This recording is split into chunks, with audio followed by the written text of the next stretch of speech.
Good morning and जय हिंद बच्चों। मुझे उम्मीद है आज का पेपर आपका काफ़ी अच्छा गया होगा।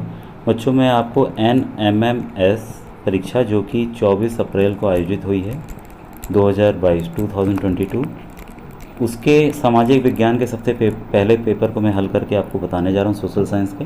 जिन बच्चों को इंग्लिश मीडियम का देखना हो इंग्लिश वाले ऑप्शंस को देख लेंगे बच्चों, ठीक है। मैं हिंदी के प्रश्नों को पढ़ने जा रहा हूँ, ठीक है। तो आप मिला लेंगे आपके कितने प्रश्न सही है। अभी धीरे धीरे मैं अन्य सेट के और विषय हैं उनके और साथ में मैट के भी क्वेश्चंस को सॉल्व करके डालूंगा बच्चों, ठीक है। और आपसे उम्मीद करता हूँ कि आप मेरे चैनल को सब्सक्राइब रखेंगे तथा अपने भाइयों और दोस्तों जो कि नवोदय विद्यालय प्रवेश परीक्षा, विद्या ज्ञान और राष्ट्रीय आय जिसकी भी तैयारी करते हैं उनको वीडियो ज़रूर दिखाएंगे बच्चों, ठीक है। आइए शुरू करता हूँ मैं। सबसे पहला क्वेश्चन है हेरोडोटस कौन था? तो ये बच्चों इतिहासकार था। पहले का वन आंसर सही है, ठीक है। अभी मैं एक्सप्लेन नहीं करूँगा, अभी आगे वाले वीडियोज़ में इसको अच्छे से एक्सप्लेन करूँगा बच्चों, ठीक है। क्वेश्चन नंबर 2 है अशोक ने अधोलिखित किस शताब्दी में शासन किया? ठीक है, तो इसने द्वितीय शताब्दी ईसा पूर्व में शासन किया, ठीक है। अब तीसरा है वाराणसी अधोलिखित किस महाजनपद की राजधानी थी? तो ये काशी की राजधानी थी बच्चों। आइए क्वेश्चन नंबर 129, ये है आपका भारत में व्यापार करने हेतु सर्वप्रथम अधोलिखित में कौन आए थे? तो सर्वप्रथम बच्चों पुर्तगाली आए थे। देखिए मेरा बताया हुआ क्वेश्चन है, कई क्वेश्चन तो मेरे बताए हुए हैं जो कि मैंने मॉडल प्रश्न में आपको कई तरीके से समझाए थे, ठीक है। तो मैंने बताया था कि आपको 1498 में जो वास्को डिगामा कैलिकट केरला में आया था तो सबसे पहले पुर्तगाली आया था बच्चों, ठीक है। अब इसके बाद है 130 बच्चों, ब्रह्म समाज की स्थापना अधोलिखित में से किसने की थी? तो ब्रह्म समाज की स्थापना ये राजा राम मोहन रॉय ने की थी, ठीक है। क्वेश्चन नंबर 131 31 है गुलाम वंश की अधोलिखित में से संस्थापक कौन था?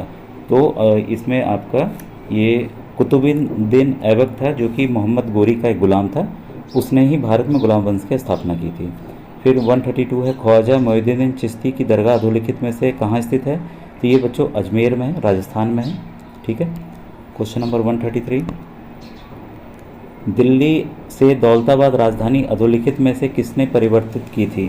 तो ये की थी परिवर्तित बच्चों मोहम्मद बिन तुगलक ने, ठीक है। और पहले इसका नाम देवागिरी था और बाद में बदल दिया गया, इसने किया था 1329 में बच्चों, ठीक है। अब आइए क्वेश्चन नंबर 134 है भारत छोड़ो आंदोलन अधोलिखित किस वर्ष आरंभ हुआ? तो ये आपका आरंभ हुआ था 1942 में 8 अगस्त से, 8 अगस्त से बच्चों ये आरंभ हुआ था, ठीक है। अब आगे के क्वेश्चंस को आइए देखें। क्वेश्चन नंबर 135 करो या मरो का नारा अधोलिखित में किसने दिया था? तो ये दिया था हमारे महात्मा गांधी जी ने और ये 8 अगस्त 1942 को दिया था, बॉम्बे से दिया था, ठीक है। क्वेश्चन नंबर 136 ये देखिए मेरा बताया हुआ क्वेश्चन था पानीपत का प्रथम युद्ध कब हुआ था? तो ये 1526 में हुआ था, ठीक है।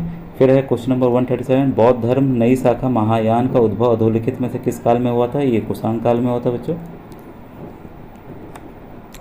इसके बाद है 138 GMT से क्या तात्पर्य है? ठीक है, तो ये है आपका ग्रीनविच मीन टाइम, ठीक है। अंतर्राष्ट्रीय ये समय यहाँ से निर्धारित की जाती है पूरे विश्व की।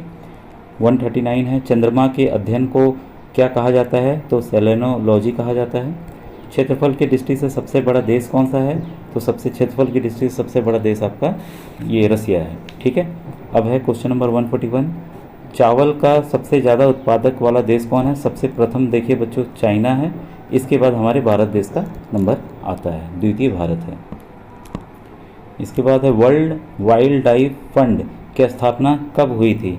तो इसकी स्थापना बच्चों 1961 में हुई थी, स्विट्जरलैंड नामक देश में हुई थी। निम्न में से कौन सा देश सार्क का सदस्य नहीं है? इसमें बच्चों सिंगापुर नहीं है, बाकी सब इसके सदस्य हैं। क्वेश्चन नंबर 144 निम्नलिखित देशों में यूरेनियम का सर्वाधिक उत्पादक देश कौन है? देखिए ऐसे विश्व का सबसे ज़्यादा उत्पादक करने वाला देश यूरेनियम का कजाकिस्तान है। कजाकिस्तान के बाद बच्चों कनाडा का नंबर आता है, ठीक है। तो ये कनाडा इसमें दिया है, तो सेकंड ऑप्शन में हम कनाडा इसको सही मानेंगे क्योंकि कजाकिस्तान ऑप्शन में नहीं है। विश्व के ऐसे बच्चों कजाकिस्तान है और ऑप्शन में नहीं है, तो इसलिए हमने कनाडा टिक किया क्योंकि द्वितीय स्थान पर कनाडा है। क्वेश्चन 145 क्षेत्रफल से दृष्टिकोण से भारत का सबसे बड़ा केंद्र शासित निम्न में से कौन सा है? तो सबसे बड़ा देखिए जो ऑप्शंस दिए गए हैं वो अंडमान निकोबार है, लेकिन अगर प्रेजेंट देखा जाए तो जम्मू और कश्मीर है बच्चों, ठीक है, जो कि अभी नया केंद्र शासित प्रदेश बना है।